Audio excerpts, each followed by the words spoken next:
Hello and welcome to this webinar designed to support you with the approach to centre assessed grades for employability and maths and English qualifications beyond functional skills.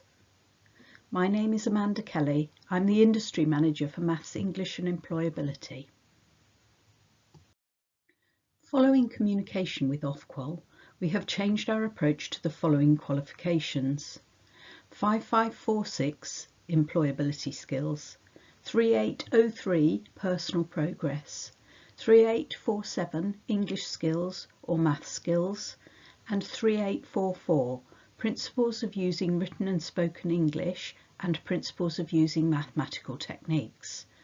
Originally, we had flagged these qualifications with a no mitigation approach, assuming centres would continue to deliver the qualifications as normal, but this has been amended so that they follow the centre assessed grades process. We have developed a dedicated set of web pages where all the information relating to supporting centres during the Covid-19 situation can be found.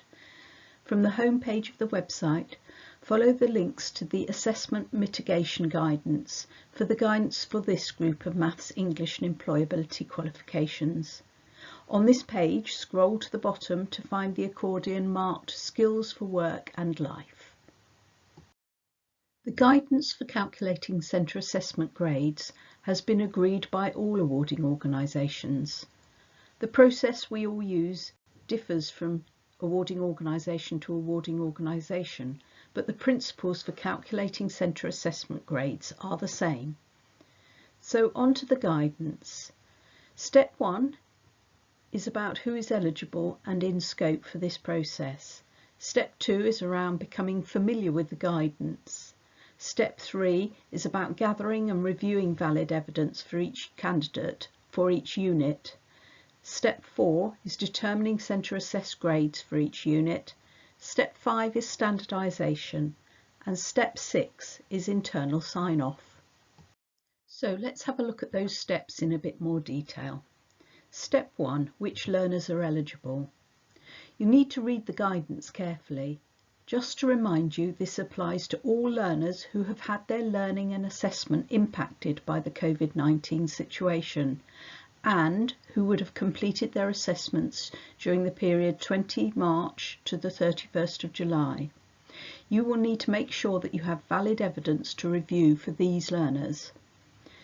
Units which have already been completed.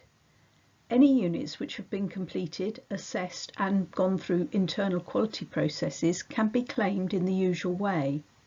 Any units that are not completed need to go through the centre assessed grades route. Step 2, becoming familiar with the guidance. Make sure anyone who is involved in determining centre assessed grade for learners has read and understood the guidance. The guidance document is titled Assessment Mitigation Centre Guidance for NVQs and VRQs in relation to Covid-19 disruption, Summer 2020. Skills for Work and Life, open brackets, English, Maths and Employability, can be found on the Mitigation Approaches for VRQs and MVQs page under the Skills for Work and Life accordion. This guidance document outlines which qualifications are covered by the centre assessed grades process and gives examples of the evidence which can be used to support the judgments. Step 3. We are expecting you to support your judgments with valid evidence and evidence which you are able to access and review. You need to have evidence to support your judgments for each learner for each unit. The guidance document gives examples of the different sources of evidence. Remember, any units which were completed between September and the beginning of March and have been assessed and subject to internal quality assurance processes should be claimed through Walled Garden in the usual way. Centres can claim for units learners would have completed this term as long as the assessor can provide evidence that supports their professional judgment that the individual learner would have completed the unit successfully. If you have not started to deliver a unit, you cannot claim for this unit. Types of evidence can include any formative or practice exam assessment results, participation and performance in skills-based activities, candidates' percentage of attendance prior to centre closures, overall candidate performance and progress, classwork and homework, internal tutor assessment and progress data, and any other records of candidate performance over the course of study. Be prepared to think flexibly about the type of evidence. For 3847 English skills and math skills, we often ask that learners demonstrate a skill or understanding more than once in their portfolio. When considering the evidence available, a single demonstration of the ability would be acceptable for a centre-assessed grade. Step 4. Determining centre-assessed grades.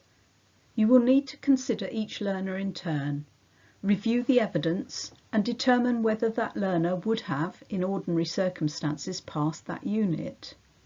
The recommendations for all your learners and the summary should then be subject to internal sign-off processes. So far we've been talking about units, as this is what the centre-assessed grades will be based on. But what about the overarching qualification? Once the centre-assessed grades are submitted and when City and Guilds releases the results, you will be able to submit a qualification claim through Walled Garden. You will need to consider if you have enough units to claim the original qualification.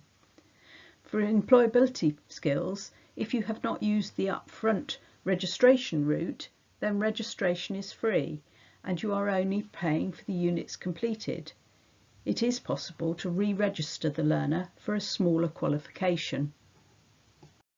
Step 5. Standardisation. Where more than one teacher is responsible for delivering the component, or you are using evidence drawn from the learner's wider programme, then all the teachers responsible for delivering and making the judgment will need to be involved. Look at an initial sample of learners and make some provisional judgments.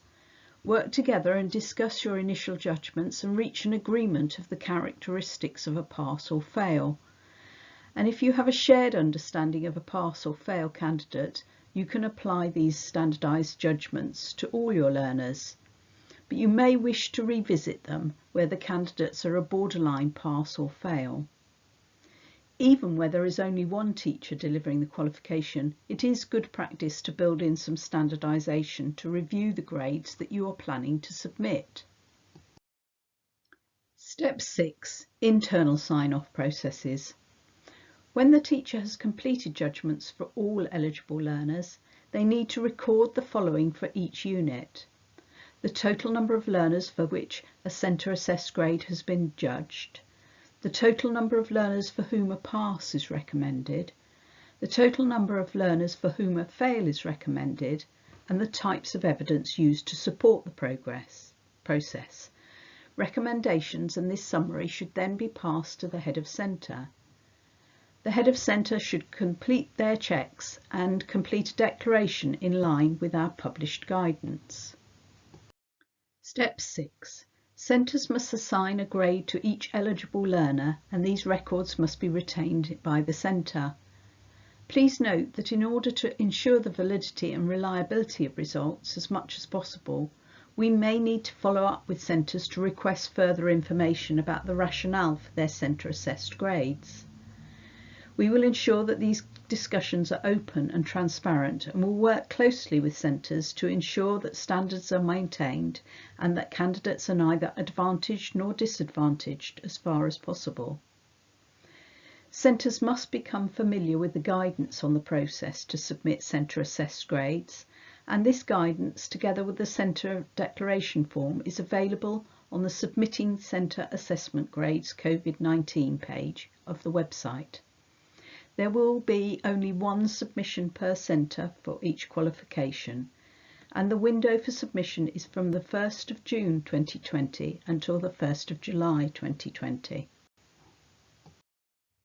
Results for all centre-assessed grades will be issued on the 31st of July 2020. Any units claimed during this process will be awarded by City and Guilds and show on Walled Garden. but you will need to add the certification module reference, as you usually do, to claim the extended certificate, the diploma, etc. You will then be in a position to submit a certification claim via walled garden should the learner have achieved sufficient units. We hope this presentation has been useful. Stay safe and goodbye.